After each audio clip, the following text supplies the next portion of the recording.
Hola a todos, espero que ustedes se encuentren bien. Hoy vamos a hablar sobre los superlativos en español. Today we're going to talk about superlatives, and I'm actually going to leave the link in the description so that you can access the video that I would have made on comparatives, because comparatives relate to superlatives, right? We use comparatives when we want to compare two entities, but when we want to say that one entity has the highest or lowest amount of equality, then we use superlatives, right? The first type of superlative that we are going to look at is what is known as a relative superlative. So these are superlatives that are used in comparisons, okay? So as you know, we have the highest amount and then we have the lowest amount. So how do we form it? So let's look at the first part, which is the highest amount. When we want to say or express that an entity possesses the highest amount of equality in a group, right? Because we have to have that group, right? When we want to indicate that an entity possesses the highest amount of equality, we use this formula. So we have el, la, los, las. I didn't put the noun because you actually don't have to put it, right? Followed by mas, followed by adjective. And I'm going to explain shortly. So this is the basic formula that we use when we want to mention the highest amount, or when we want to say that an entity possesses the highest amount of something or a quality in a group, right? For example, Vanessa es la chica más alta de la clase. So Vanessa is the tallest girl in the class. Now, la chica más alta. So this is how you would say the tallest girl. La chica más alta. We have to use alta because Vanessa is singular and feminine. Remember, our adjectives must agree with the nouns that they modify, right? In number and gender. So we have alta. We actually could say Vanessa es la más alta de la clase. We don't have to say la chica más alta because it is already understood, right? So we don't really have to say la chica más alta. So Vanessa es la más alta de la clase. But in the event that we omit the noun, we must ensure that our article, because everything needs to agree. We're talking about Vanessa, so we use the singular definite feminine article, la, and we use the singular feminine adjective, alta. So Vanessa es la más alta de la clase. Likewise, nosotros somos los chicos más rápidos del mundo. We are the world's fastest boys. Once again, rápidos, because in this case, nosotros would be plural and masculine. Los chicos, I could also say, nosotros somos los más rápidos del mundo. We are the world's fastest. So we don't necessarily have to put the noun. We can, we do not have to. And even if we omit the noun, everything still has to agree. Okay? This is why in the formula I did not mention the noun, because you actually don't need to put it, right? So this is when we want to talk about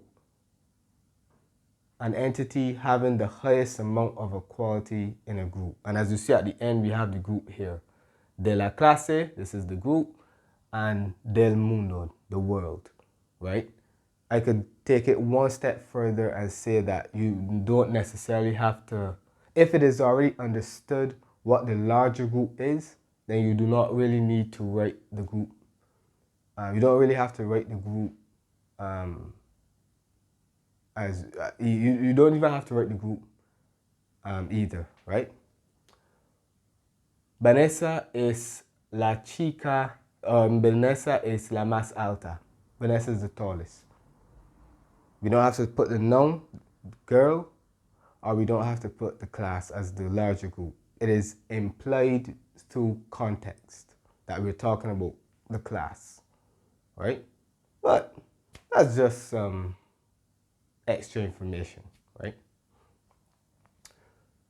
Now, when it comes to the lowest amount of equality, when we want to indicate that an entity possesses the lowest amount of equality, we use this formula. So similarly, el, la, los, las, followed by the noun, which is optional, menos, and then the adjective. So it's just like that, but the only difference is that where the word has changed from most to least. So más will change to menos. Daniel es el hombre menos paciente del grupo. Daniel is the least patient man in the group. Yep. Or I could say, Daniel es el menos paciente del grupo.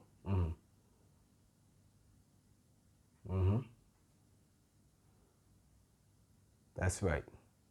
Or Daniel es el menos paciente, is the least patient. That's right. We come over here. Tatiana y Gloria son las mujeres menos generosas del comité. Tatiana and Gloria are the least generous women on the committee. Yep. Or I could say Tatiana y Gloria son las menos generosas. Right? They are the least generous.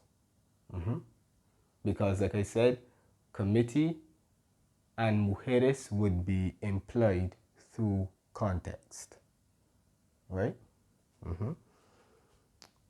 So, of course, the same adjectives that have irregular comparative forms will have irregular superlative forms. So let's see. So malo becomes el, la, or we could say los, las for plural. Peor, right? Or peores if it's plural, right? So I could say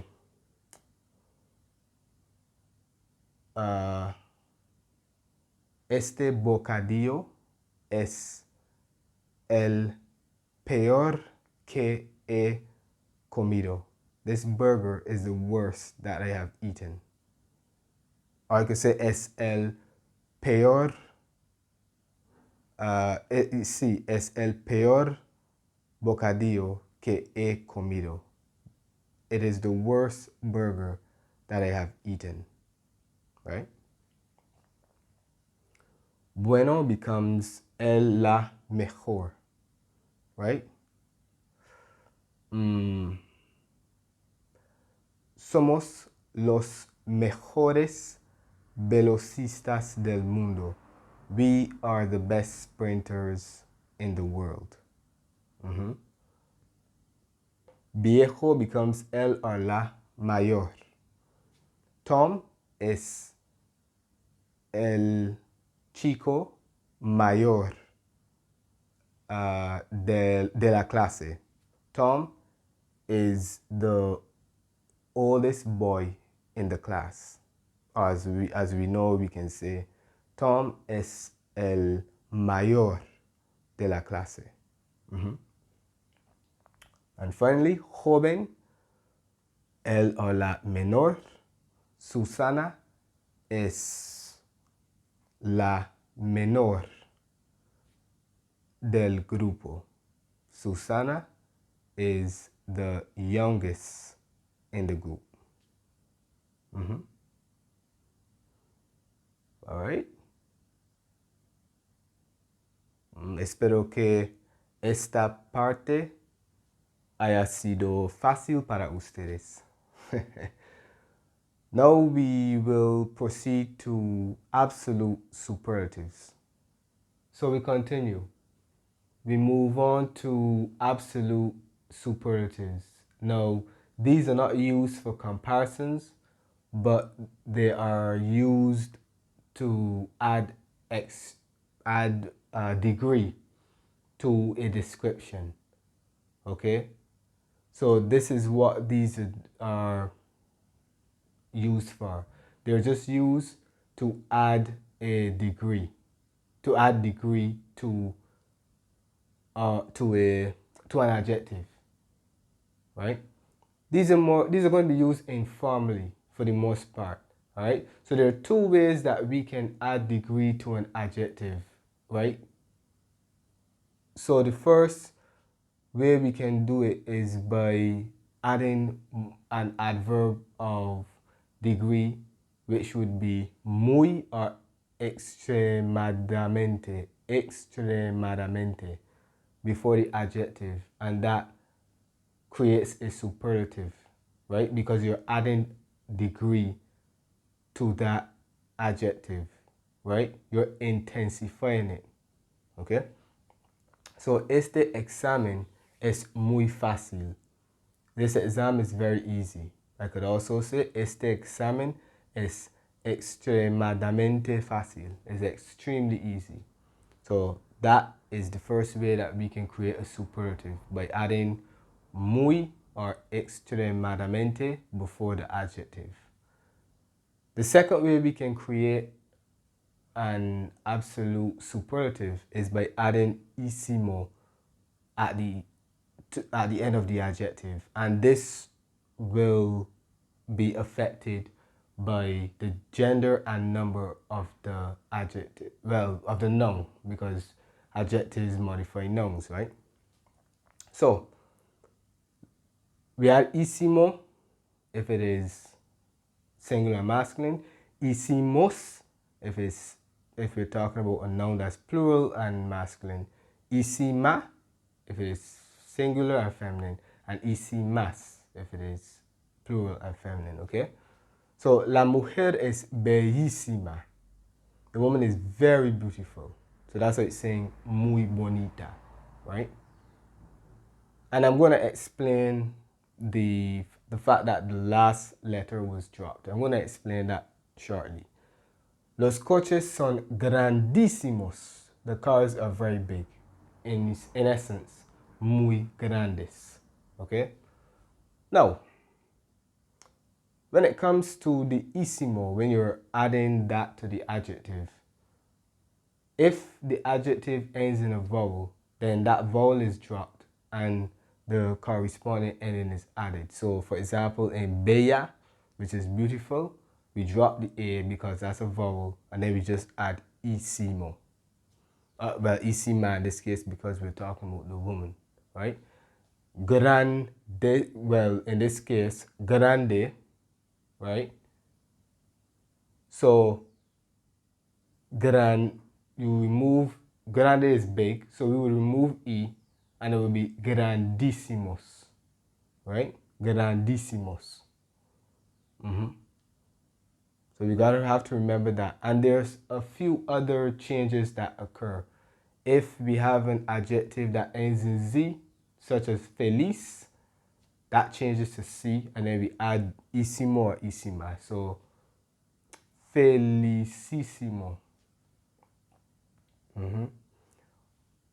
Another one, if it ends in CO, then the CO changes to Q, the C changes to QU so that the pronunciation is maintained. So rico becomes riquísimo or riquísima.